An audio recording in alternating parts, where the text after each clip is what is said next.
बाळा, कधी कधी लढाई तू निवडत नाहीस, लढाई तुला निवडते. अचानक काहीतरी दारावर येतं जे तू ना मागितलेलं, ना केलेलं, ना अंदाजलेलं. जीवन नेहमीच सोपं नसतं. कधी कधी ते सर्वात कठीण ऋतू घेऊन येतं. तेव्हा प्रश्न एकच, तू कसा प्रतिसाद देशील?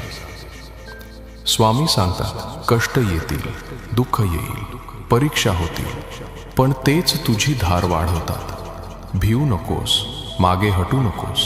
प्रयत्न करणं, उठून उभं राहणं, पुन्हा पुन्हा प्रयत्न करणं, हेच तुझं सामर्थ्य आहे. तुला भीती वाटते म्हणजे तू कमजोर नाहीस.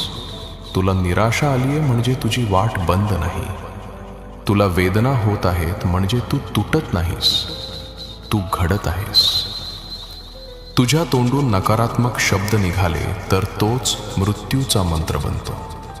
मी संपलोय, मी हरलोय, हे शक्य नाही, असं बोलू नकोस. बोलायला सुरुवात कर, मी उठतोय, मी लढतोय, स्वामी माझ्या सोबत आहेत.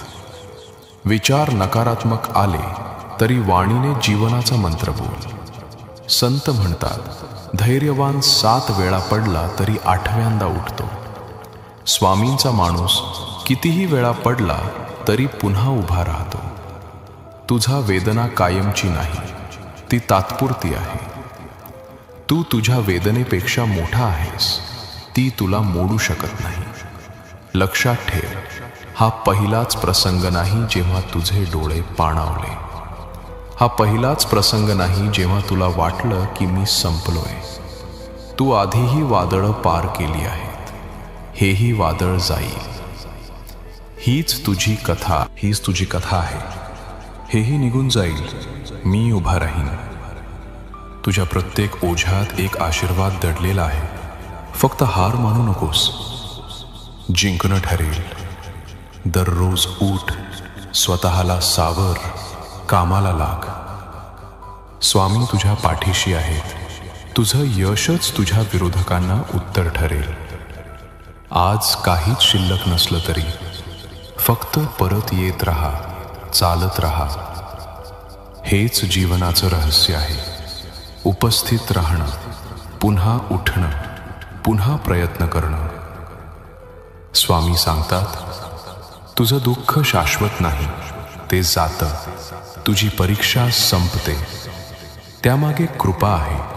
तुझ्या वेदनेच्या दुसऱ्या बाजूला माझा आशीर्वाद आहे. बाळा, तू उठशील, सज्ज होशील आणि तुझ्या ध्येयाकडे निघशील. तू स्वामींचं सामर्थ्य दाखवशील.